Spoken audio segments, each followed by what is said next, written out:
Terima kasih. Assalamualaikum warahmatullahi wabarakatuh. Teman-teman, selamat bergabung.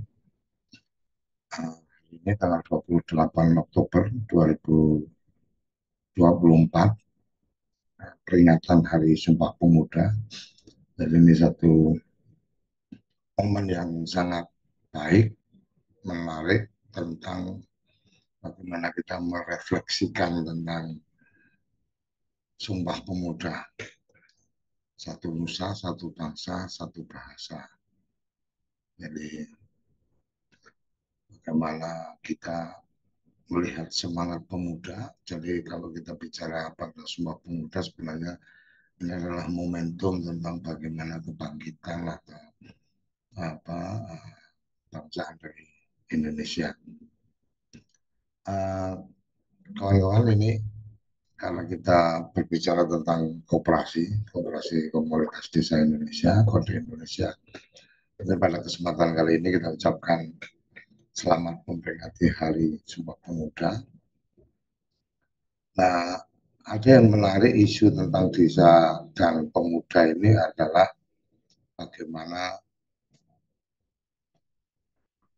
kawan-kawan pemuda sekarang atau anak-anak muda sekarang kurang tertarik untuk tinggal di desa. Sebenarnya ada beberapa faktor yang menurut kita perlu kita lihat atau perlu kita cermati adalah tentang ada peluang apa mereka tetap ada di desa, ada peluang bisnis apa mereka ada di desa, ada peluang penghidupan apa mereka di desa dan seterusnya. Satu itu, yang kedua tentang bagaimana kemudian keberanian atau semangat dari anak-anak muda untuk kemudian memutuskan mengambil apa penghidupan atau bekerja di desa. Posisi hari ini kalau kita bicara tentang dunia digital, artinya digitalisasi sudah berjalan begitu baik di Indonesia. Menurut saya tinggal di desa bisa jadi satu opsi yang menarik, seperti halnya beberapa pernah kita dengar tentang bagaimana kalau dulu mungkin lebih pada wajah desa rezeki kota, kan kira-kira seperti itu. Tapi kalau sekarang mungkin bukan wajah desa rezeki kota, tapi tinggal di desa berpenghasilan selayaknya orang di kota. Kira-kira seperti itu. Apa itu mungkin dilakukan? Ini sangat mungkin sekali ketika kemudian kita bicara dalam konteks digital. Artinya dari desa mereka bisa mengerjakan sesuatu, melakukan sesuatu yang kemudian biaya hidup mereka itu tidak semahal kalau di kota, tapi bicara tentang pekerjaan, mereka bisa mengerjakan pekerjaan-pekerjaan selayaknya orang-orang di kota.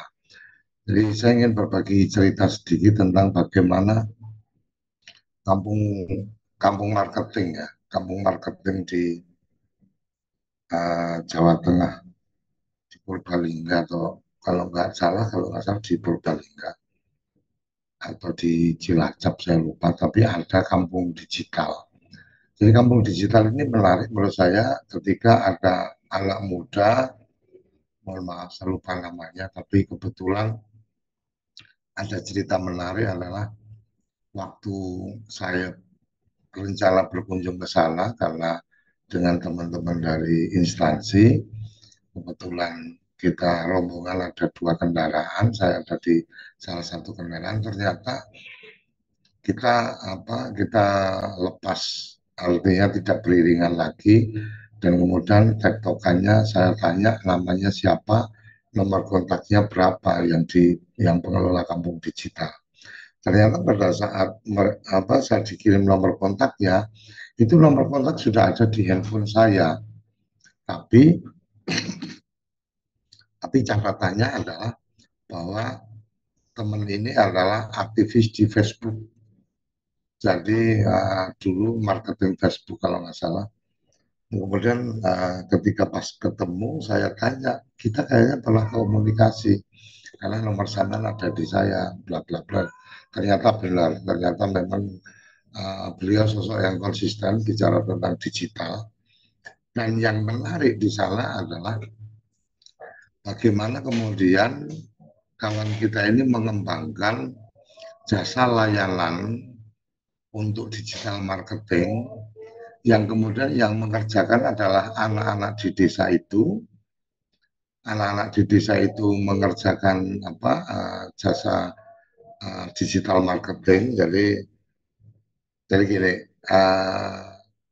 kalau kata nih kode Indonesia tidak punya anggaran yang cukup untuk menggaji sekian banyak orang untuk digital marketing, gitu kan, untuk orang mengelola sosial media, orang menghandle ketika ada orderan dan seterusnya.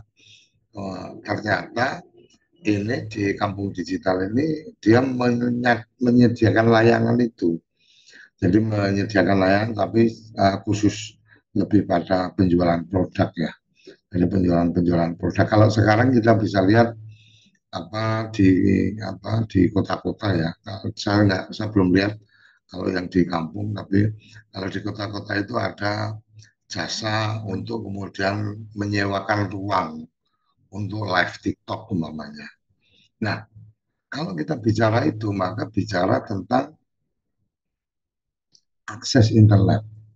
Kalau infrastruktur digitalnya itu bagus, maka sebenarnya sewa tempat untuk live TikTok atau apa itu kan bisa dilakukan di kampung-kampung, di desa-desa.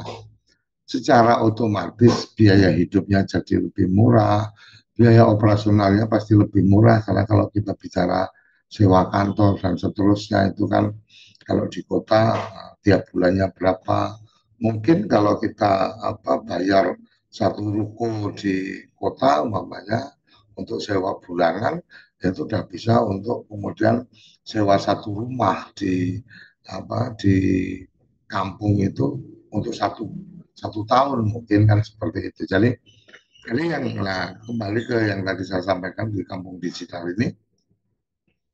Jadi dia menyediakan satu rumah untuk anak-anak muda yang bekerja di situ itu kemudian melakukan kegiatan di rumah itu. Dan yang menarik adalah bahwa karena kuatnya atau karena bagaimana manfaat yang diberikan untuk anak-anak muda di desa itu kemudian sampai pada karena animonya begitu besar ya, pasarnya juga terbuka.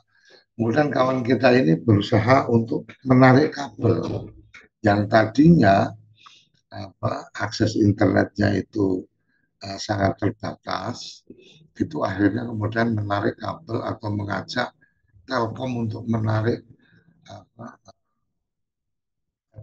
sampai di kampung dia. Dan ini menurut saya menjadi sangat luar biasa. Itu terjadi mungkin di 5 tahun yang lalu atau 6 tahun 4 tahun yang lalu. Dalam kondisi teknologi belum berkembang seperti saat ini.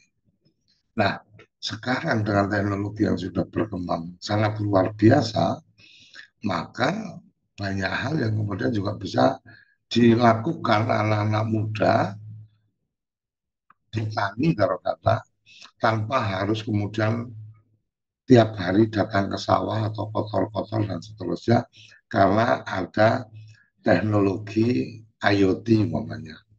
Jadi ini menurut saya menjadi satu menarik kebangkitan pemuda semangat kebangkitan pemuda di 28 Oktober ini. Kalau kita coba tarik untuk ke desa, maka yang menarik sekarang lebih pada bagaimana digitalisasi di desa itu benar-benar mampu memberikan kemanfaatan ruang bisnis kepada teman-teman yang ada di desa. Kira-kira seperti itu menurut saya bagian menarik yang sebenarnya bisa kita dukung, kita dorong, kita kembangkan untuk kemudian desa ini menjadi satu peluang pengharapan untuk untuk teman-teman tentang bagaimana mengembangkan desa. Jadi ini terkait dengan pemuda di desa dan koperasi kita ini dalam konteks ini saya ingin sampaikan bahwa ruang-ruang yang bisa dibangun oleh koperasi ini adalah ruang-ruang kolaborasi. Jadi ketika teman-teman di desa ada peluang bisnis kemudian melalui koperasi kita coba koneksikan. Sekitar seminggu yang lalu saya dihubungi oleh salah satu teman yang sekarang ada di Asiasat. Asiasat itu adalah jasa layanan broadband untuk keperluan siaran televisi satelit dan juga untuk keperluan akses internet. Nah, ada yang menarik dan semoga dalam waktu dekat nanti kita bisa undang di forumnya Kode Indonesia adalah ada satu paket yang mereka tawarkan untuk sinkronisasi intranet dan internet. Jadi konsepnya adalah bagaimana mencari pembiayaan yang murah untuk teman-teman di desa. Jadi kalau sekarang nih taruh kata yang paling gampang desa digital, Mama. Kita bicara desa digital. Kemudian bikin surat bisa cukup dari HP, tidak perlu datang ke kantor desa. Mungkin menurut kita ini sudah menarik gitu kan, ini keren juga nih. Nggak perlu datang ke kantor desa, kita bisa minta surat pindah, kita bisa minta surat keterangan mau nikah atau kemudian minta surat apapun itu gitu kan. Tapi yang tanpa kita sadari adalah ketika kita mengakses aplikasi itu, kemudian waktu kita untuk mengisi dan seterusnya termasuk file yang jadi lampiran umpamanya itu kita gunakan aplikasi dari Android smartphone kita, maka otomatis ada paket data yang terpakai, ya kan? Nah ini ketika ada konsep internet intranet ini terkoneksi, maka sangat ada kemungkinan bahwa untuk melakukan akses ke layanan desa itu ya cukup dengan menggunakan akses WiFi yang tidak berbayar. Jadi menggunakan akses WiFi yang tidak berbayar connect ke servernya desa. Nah, kenapa tadi saya sampaikan ini menjadi sesuatu yang menarik? Karena ada kesiapan dari pihak mitra ini atau peluang dari pihak mitra ini, mereka nanti yang akan menyiapkan untuk infrastrukturnya. Nah, tinggal nanti bagaimana sharing atau kemudian apa-apa yang harus disiapkan oleh pihak desa dan seterusnya. Jadi konsepnya adalah bagaimana kemudian ada satu perangkat yang kemudian dipasang di kantor desa itu menjadi lokal server. Nah, lokal servernya di kantor desa ini ketika kemudian dipancar luaskan menggunakan WiFi yang terkoneksi di seluruh desa, maka ketika masyarakat ini akan mengakses keperluan data di desa atau kemudian mengakses video-video atau literasi yang ada di server lokal itu warga masyarakat tidak perlu membayar paket data. Jadi kita bisa bayangkan bagaimana mungkin orang-orang tua di desa atau di kampung kadang-kadang merasa bahwa bayar paket data itu lebih mahal daripada belanja beras umpamanya. Atau kemudian kadang harus memprioritaskan belanja paket data daripada beli lauk. Karena kalau nggak ada pakai data nanti si anak nggak bisa belajar dan seterusnya dan seterusnya. Nah, ini bagian yang menjadi menarik, menjadi tantangan yang kita bisa kembangkan dan semoga nanti dalam waktu dekat kita bisa untuk apa bisa untuk mengundang kawan kita ini untuk kemudian menjelaskan lebih detail nih. Dan yang seperti ini akan sangat dibutuhkan mungkin untuk desa yang kampung-kampungnya itu kalau kita bicara desa kan kadang-kadang antar dukuh atau antar kampung itu kan lumayan jauh gitu kan. Jadi, kalau desa yang padat sudah semi urban mungkin ya apa antar antar kampung itu pembatasnya cuma jalan dan seterusnya. Tapi kalau desa-desa di desa-desa yang masih di area yang cukup luas, biasanya kampung itu adalah satu kelompok hunian atau dukuh itu satu kelompok hunian yang kemudian dengan dukuh yang lain itu mungkin berjarak atau dipisahkan dengan satu hamparan sawah atau satu hutan atau kemudian satu sungai atau yang biasanya batas salam seperti itulah.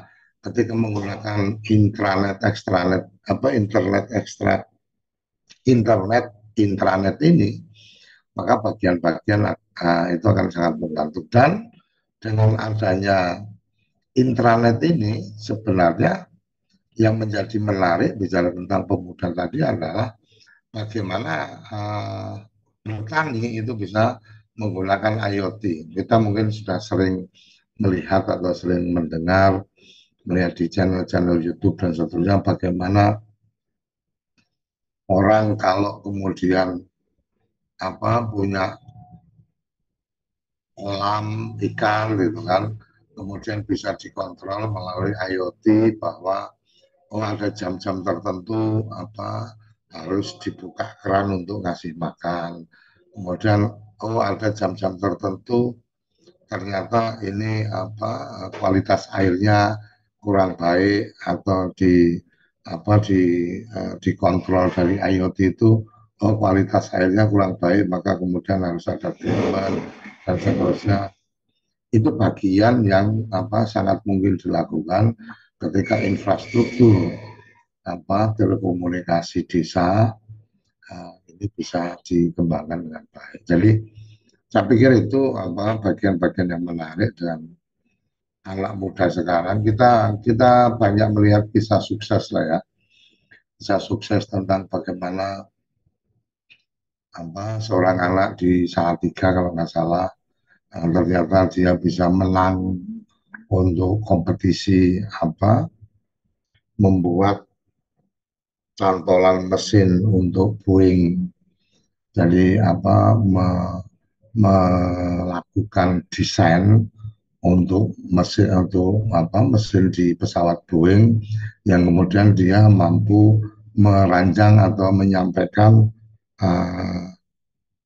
desain yang kemudian itu menghemat mengurangi berat tetapi kekuatannya lebih besar daripada desain lamanya dan seterusnya. Ini dikerjakan cukup dari rumah. Dia tidak perlu harus sampai ke Amerika dan seterusnya. Nah ini menurut saya bagian-bagian yang literasi seperti ini menjadi menarik.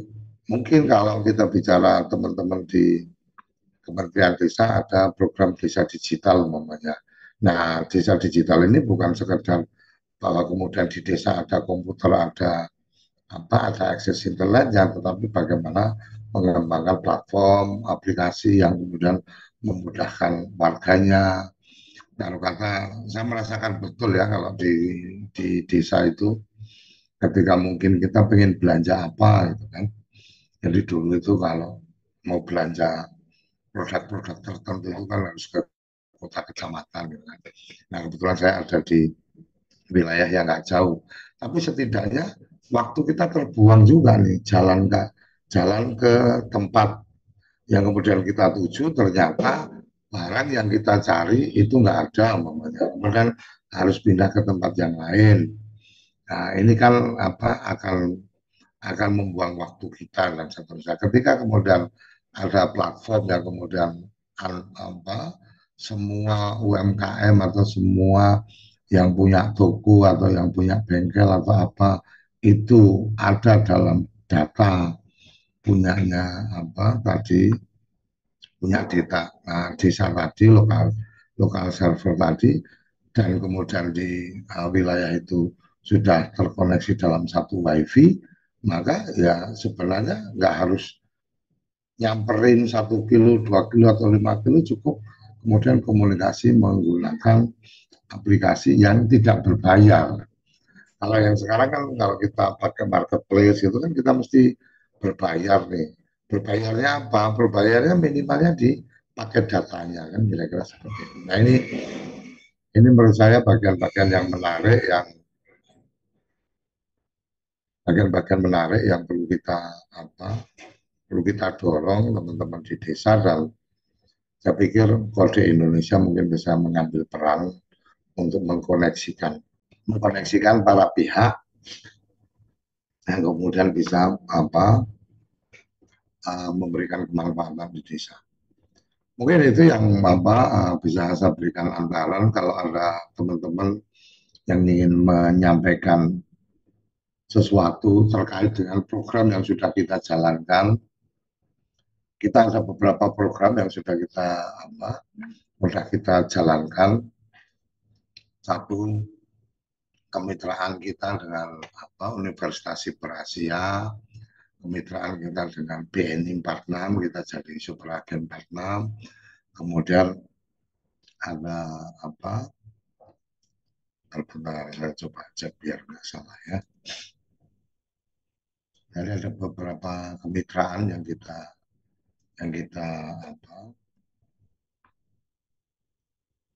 sudah kembangkan. Di Linktree kita bisa lihat. Jadi kita yang menjadi bisnis kita ada kode blast. Kode blast itu adalah blast WA yang dilakukan oleh tim dari kita dengan ribuan atau puluhan ribu nomor kontak WA juga bisa kita lakukan dan di sana ini lebih pada kenapa kemudian kita ada kode blast ini sebenarnya lebih pada jasa layanan ini mengantisipasi ketika kalau kawan-kawan menggunakan aplikasi WA maka sebenarnya setiap kawan-kawan melakukan blast kalau kata semua kontaknya dikirim dan seterusnya atau kita punya data dari mana kemudian kita kirim dipastikan kalau mereka itu belum pernah menyimpan nomor kita, itu pasti pesannya nggak sampai. Nah, kalau dengan kode 12 ini, maka dipastikan nomor itu tidak mengenali kita pun, itu pasti sampai. Kira-kira seperti itu.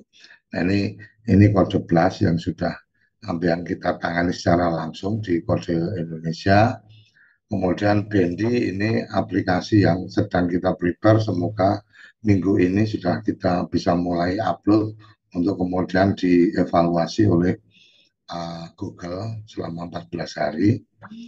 Kemudian kita punya jaringan media. Nah, untuk kemitraan, kita ada Agen 46, kita ada Unsia, kita juga ada Magang Jepang yang ini sudah running ya. Kalau untuk yang aplikasi desa digital, ini kita sedang akan adakan pembicaraan lebih lanjut di akhir bulan ini. Nah, semoga kita juga bisa segera mengeksekusi itu. Tapi setidaknya kalau kita bicara agen 46, ini sudah mulai berjalan, beberapa agen sudah mulai on. Jadi agen-agen yang sudah mulai on itu sudah ada dapat kode agennya dan kode agen dari jaringan Kode Indonesia adalah KDI. Jadi kalau kawan-kawan bisa kawan-kawan melihat ada agen 46 maka ada nomor keagenan 3 huruf yang pertama itu adalah informasi ini jaringan siapa. Jadi kalau depannya itu KDI maka itu adalah jaringannya koperasi komunitas desa Indonesia. Jadi itu dan secara proses juga gampang, artinya teman-teman tinggal masuk ke mikrosetnya Agen 46, dari mikrosetnya Agen 46 bisa langsung mendaftar, mengisikan data semuanya di situ, dan nanti kawan-kawan nggak perlu datang ke kantor cabang, itu sudah langsung dari tim kantor cabang yang akan datang. Ini kelebihan dari kita, dan ada manfaat bisnis kalau sudah jadi anggota Kode Indonesia. Kemudian UNSIA, ini Universitas Superasia, kita menjadi tim marketing untuk penerimaan mahasiswa baru. Dari UNSIA ini adalah kampus total digital pertama di Indonesia, dan kemarin di bulan Agustus kalau nggak salah sudah ada bulan Agustus sudah ada wisuda pertama. Jadi kampus sudah ada wisuda, jadi nggak perlu khawatir. Kampus ini abal-abal? Enggak, kampus ini nggak abal-abal. Kenapa? Karena keberadaan fisiknya juga ada di jadi satu dengan Universitas Nasional UNAS. Jadi ada di arah Ragunan. Jadi kampusnya ada di sana, yayasannya juga satu dengan Yayasan UNAS, dan kita tahu UNAS sudah cukup lama ada, jadi nggak perlu dikhawatirkan. Kemudian untuk magang Jepang ini yang saya boleh sampaikan bahwa kita bermitra dengan Hismino dalam konteks penempatan magang di Jepang ini dengan PT Outsourcing Selna Jaya, dan sudah terbukti berjalan puluhan tahun kalau Selna Jaya, dan kemudian kerjasama dengan Hismino juga udah 3 tahun kalau nggak salah, atau berapa tahun. Dan ini yang menjadi menarik adalah ada fasilitasi dana talangan atau talangan untuk pemberangkatan. Penjelasan tentang ini ada di channelnya Kode Indonesia, dan untuk teman-teman kawan-kawan Kode yang sudah bergabung dan kemudian merekomendasikan orang untuk anak untuk berangkat ke Jepang, itu juga ada manfaat bisnis ya dari Kode Indonesia. Nah, kenapa kemudian Kode Indonesia mengambil pilihan untuk bermitra juga dengan pemagangan di Jepang? Satu, karena secara pembiayaan ini akan sangat membantu. Dengan adanya dana talangan ini akan sangat membantu. Kenapa akan sangat membantu? Karena ibarat kata keluarga kurang beruntung atau prasejahtera pun, ketika punya anak dan anaknya memang punya kemampuan atau punya niatan untuk bekerja di luar negeri, maka tidak banyak dana yang harus dikeluarkan. Kira-kira seperti itu. Karena dana yang harus dikeluarkan yang tidak tercover itu adalah biaya pendaftaran dan medical check up, dan pengurusan dokumen-dokumen seperti ngurus SKCK dan seterusnya. Nah, ini sebenarnya menurut saya menjadi ruang yang menarik untuk bicara tentang bagaimana pengentasan kemiskinan ya. Cara mengentaskan kemiskinan ini kan salah satunya adalah bagaimana kemudian meningkatkan kualitas sumber daya, sehingga kemudian dia bisa naik peluang entas dari kemiskinannya. Minimalnya adalah ketika kemudian ada anak dari keluarga prasejahtera, kita bisa bantu berangkat ke Jepang, dan biayanya mungkin dari para pihak atau mungkin dari yang bersangkutan bisa membiayai karena ada proses-proses pembiayaan di awal. Tapi biaya besarnya dia nggak perlu keluar, sampai 40-an juta dia nggak perlu keluar. Itu ditalangi oleh perusahaan dan nanti dipotong gaji. Dari perhitungan kemarin, simulasi kemarin, ketika anak itu bekerja di Jepang dan kemudian dia nggak malas, artinya nggak malas adalah sering mengambil lembur.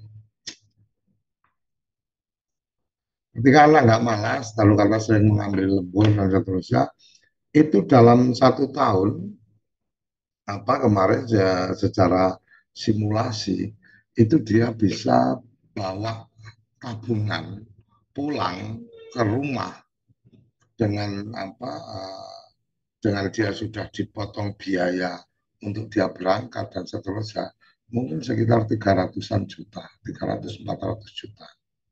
Kalau kemudian selama 3 tahun, ya kan, selama 3 tahun kemudian dia ada di sana, taruh kata dengan biaya-biaya hidupnya dan seterusnya, selama 3 tahun dia pulang dengan membawa tabungan atau punya modal mungkin udah di atas 500 juta, kan setidaknya dia bisa memulai bisnis yang baru. Kalau karena tetap di desa kemudian mengembangkan bisnis, atau kalau kemudian tadinya orang tuanya buruh tani, ketika anaknya pulang mungkin udah bisa beli sebidang tanah umpamanya untuk dikerjakan, jadi nggak jadi buruh tani lagi tapi jadi petani, atau kemudian si anak pengen membuka usaha. Dia sudah punya ilmunya, dia sudah punya semangat kerjanya. Jadi ke Jepang ini bagian menariknya adalah bagaimana budaya tertib, budaya disiplin ketika anak itu di Jepang selama masa kontrak ya, antara 3 sampai 4 tahun. Lalu kata selama masa kontrak itu dia kemudian ada di sana, kan di lingkungan yang penuh dengan disiplin. Jadi habitnya atau kebiasaannya sudah terbangun. Jadi sosok yang lebih disiplin, tidak malas-malasan dan seterusnya. Jadi pada saat pulang itu setidaknya orang tua pasti akan menemukan sosok yang kemudian berbeda, punya ilmunya, punya attitude yang baik dan seterusnya.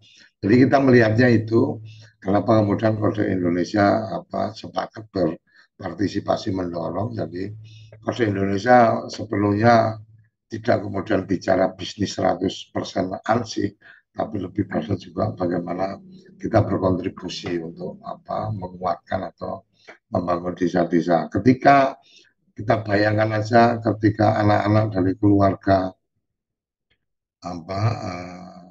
yang kurang beruntung atau masuk prasejahtera, ketika anak-anaknya ini bisa kerja ke luar negeri kemudian pulang bawa tabungan, kita bisa bayangkan bahwa keluarga itu pasti akan berubah posisi posisi keekonominya, kan kira-kira seperti itu. Jadi mungkin itu yang kita bisa sampaikan untuk yang kita kerjakan, yang sedang kita proses. Ini tentang Dedigo, Desa Digital.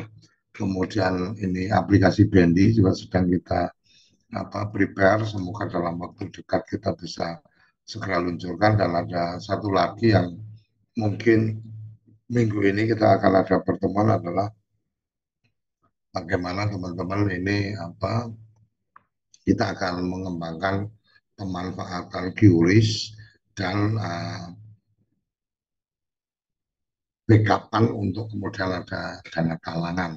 Artinya dana talangan adalah kalau di QRIS itu ada ketentuan, beberapa ketentuan, walaupun itu mungkin bisa terus berubah ya. Tapi secara ketentuan hari ini kan dana yang diterima dari pembayaran menggunakan kris itu kan akan ditransfer di hari berikutnya atau di jam-jam yang kemudian paling dekat, kan kira-kira seperti itu. Nah ini beberapa memang merasa bahwa potongan mungkin nggak apa-apa, tapi terima mundurnya ini tidak real time ini yang kadang-kadang kalau UMKM mungkin selesai dagang kan dia berharap bisa langsung ambil bisa langsung pegang duit dan kemudian untuk belanja lagi. Tapi kalau pakai ini kan berarti harus tunggal sehari dan seterusnya.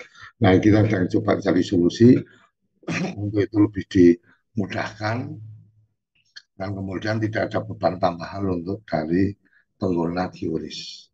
Dan alhamdulillah kita sudah ada ketemu dengan salah satu perusahaan yang memang punya izin resmi dari OJK untuk melakukan itu. Mungkin itu yang bisa saya sampaikan berikut beberapa update dari Kode Indonesia, dan kita juga sedang mencoba untuk bisa masuk Kode Indonesia di uh, e-katalog. Kita sudah kemarin sudah selesai di online-nya, dan ternyata konfirmasinya bahwa untuk aktivasi itu harus datang ke kantor kantor kantor kantor layanan. Jadi mungkin dalam minggu ini kita akan coba datang ke kantor layanan untuk menyelesaikan itu.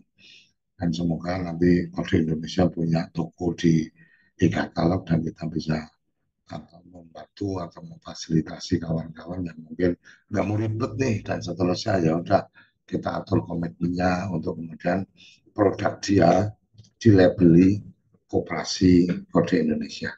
Kira-kira itu, monggo kalau ada yang ingin menyampaikan sesuatu, ada yang ingin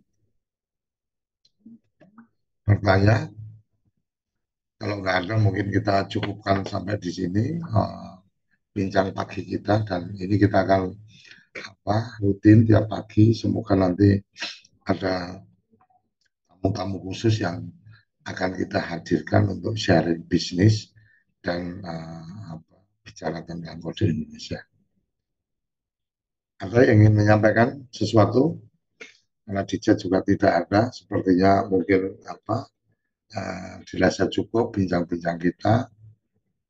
Selamat memperingati Hari Sumpah Pemuda untuk seluruh bangsa Indonesia, dan khususnya untuk pemuda-pemuda desa di Indonesia. Sampai jumpa, salam bahagia kawan-kawan Kode Indonesia, salam desaisme. Terima kasih.